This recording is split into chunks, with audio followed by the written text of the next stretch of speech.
Welcome back to Life Tomorrow. I'm Hunter Mulford, and we're reporting live at the Grand Central Tech. And I'm joined by Robinson Hernandez, who is the Executive Director of the Urban Tech Hub here. So thank you so much for joining me. Thank you. We're excited to have you guys here and talk a lot more about what we're doing here at the Urban Tech Hub.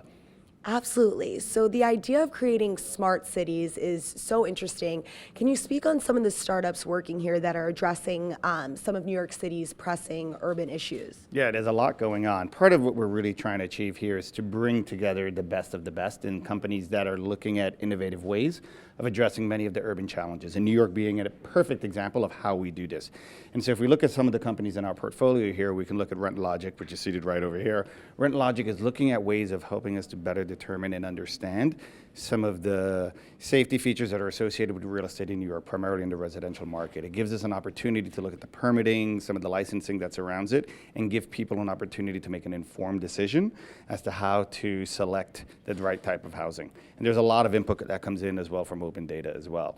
We can look at, there's an EV box over here that does a lot on battery storage. We have on Target that does a lot from the perspective of construction, so helping to put together better construction timelines to help construction projects stay online. Space Factory is another one that does a lot really cool, innovative ways of being able to incorporate technology into architectural drawings so that we can build the types of advanced buildings that are critical to New York, that are critical to the economy and where we're moving these days.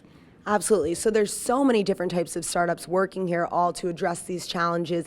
How many are there? So there's a little bit over 40 companies, and in fact, we have 3 more moving in on November 1st. So we're really excited. We're at 100% occupancy. I think, it's a testament to the demand of, or at least to the interest in being part of a community like this. Companies can easily go out and take an office elsewhere, but I think they find, there's a synergy to being in a space like this where they can engage, interact with other companies. And that's part of the excitement that we're happy to continue to foster and to grow here in New York. Definitely. It's definitely a collaborative thinking space.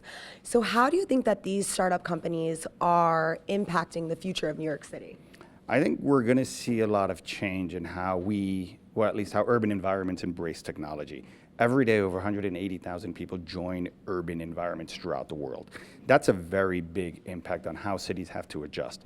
And so a lot of this technology is going to make it a lot more efficient for cities to be able to plan their policies to better cope with growth and with continued age infrastructure, all of that. So what we're seeing are better tools, at least say from a mobility perspective, where we can accommodate more transportation options in the city of New York. Just yesterday, there was a new announcement on transportation options for the MTA here in the city. We're looking at faster ways of being able to create construction in the city so that we can accommodate more affordable housing. We're looking at ways of being able to make open data a lot more accessible. Open data is going to be key in facilitating how policy is driven. So I mentioned mobility before, but if we're looking at, for example, a competition that we're working with or a partnership with NYCHA, the New York City Housing Authority, they're looking at being able to incorporate more technology into their buildings. And so this is an easy way of being able to bridge that gap where perhaps in the past NYCHA may not have been employing technology to its fullest. There's an opportunity now to engage with companies within that realm. And that's something that we're excited about being able to bridge, on being able to partner, on being able to get NYCHA excited about this type of development that's taking place in New York. So exciting. And I know it's a very selective process to choose who works at the Urban Tech Hub and what startups to invest in. Can you tell us a little bit about how that vetting process works? Sure. So our focus is on growth stage companies. Those are companies that have been generating some amount of revenue, that have employees, that have raised some financing already. There's an application process that the companies have to go through. So they'll fill out an application. We review it in conjunction with the City of New York, who's a key partner of ours in really trying to create this type of ecosystem. And that's, it's a testament again to how the city sees technology as playing a role in its ongoing development. And so we review the application. Sometimes there's questions that go back and forth. And then we want to make sure that we're populating it with the right types of really members that really can engage with each other, that we feel can really grow that urban tech sector in New York. And I know you also have a strong dedication to diversity. How do you plan to continue that effort in the next class or generation of entrepreneurs? Right, so we're continuing to try to encourage businesses not only to be members of the diversity that's reflective of New York City, but also to hire. And so we work very closely with a number of partners. There are a couple of universities, CUNY being one of them. We have a social impact initiative that's really helping us to identify opportunities of being able to attract more people of color to or people of color, women, that we want to enjoy and really revel in the diversity of the city of New York. These are all initiatives that allow us to continue to support and grow that effort in New York. And so between our partnerships with some of the universities and just, the ongoing relationship of what we do here at the Hub, it's exciting to see that be reflected.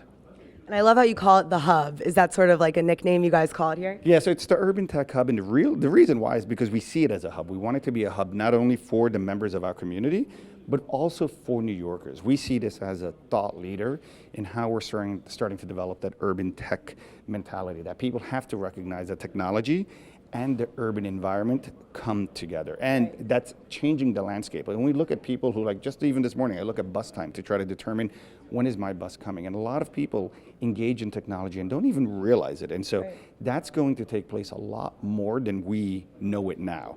And that's why this is a hub. It's a hub for discussion. It's a hub for the companies. It's a hub for just any engagement on where we think there's an opportunity for us to move the bar forward on thought leadership, again, on urban tech issues or smart city issues. I love it. And how do you see the Urban Tech Hub advancing over the next 10 years and really impacting life tomorrow? Wow, so there's a lot. What we're starting to see is a lot more embraced by municipalities across the country, across the world.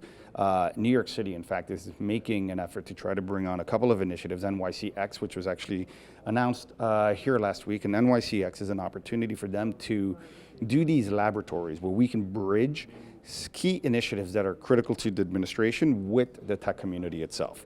We're seeing them do these moonshot competitions where they may have identified a specific challenge. So for example, one of them being Governor's Island, we want to bring in 5G network capabilities to it. And so we work with them on helping to bridge, again, the technology. The key word being bridge. Everything is how do we bridge, how do we bring together? So we're seeing that at New York City, we're seeing it at the state, we're seeing it across the country, and so, across the world. And so cities like Amsterdam, Copenhagen, Barcelona, all cities that have done really good jobs of being able to engage community, and that's what we're striving to do.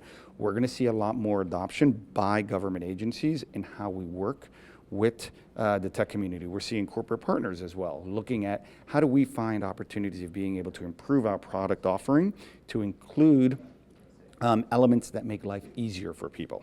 And then once you see all of these three come together, you see the startup community, you see corporates, you see government come together, and you see organizations like ours, and you start to see a lot of momentum, a lot of positive energy that's out there, and hopefully it's a lot of good for the change, a lot of change for the good, and that's what we're really excited about. That's what excites me. That's what wakes me up in the morning. So yeah, I'm excited about it. Yeah. It's so exciting. You really are making an impact and are going to continue to do so. Do you see yourself expanding beyond this space, or? Yeah, so we're hoping to do, we're going to be taking on additional space. We're very excited about that, giving a lot more elbow room to the companies that want to come in. As I mentioned before, we're at 100% occupancy, and I think that's key, is to be able to attract more companies of the caliber of what we have here to be able to engage in discussion. We're engaging in a lot more partnerships, having conversations with organizations elsewhere in the world. So for example, Smart Cities Barcelona, doing a lot with them and trying to really promote what's happening not just in New York, but also at the global level. So there's a lot of that opportunity where we want to be able to build on that. I think the next 5, or even every year, I think is going to be exciting. But within the next 5 years, you're going to start seeing a big transformation of what the landscape looks like. Everything that we do is going to be touched by technology in a very interesting way, and I think our hope is that it will be done in a very positive, illuminating way. Well, thank you so much, Robinson. It's been such a pleasure. How do people find out more about Urban Tech Hub and Grand Central Tech? So we invite people to come onto our website, grandcentral.com, grandcentraltech.com, sorry, that's key. We also have a website, hub@gct.com, but you can access it from grandcentraltech.com. Visit it, let us know your thoughts. We have a lot of events. We welcome people to come in. Again, this is a hub. It's a hub for everyone, and we're excited to welcome you and everyone else to it. Well, thank you so much. Again, it's been such a pleasure. And we're reporting live at Grand Central Tech. You're watching Life Tomorrow. I'm Hunter Mulford, and we'll see you next time.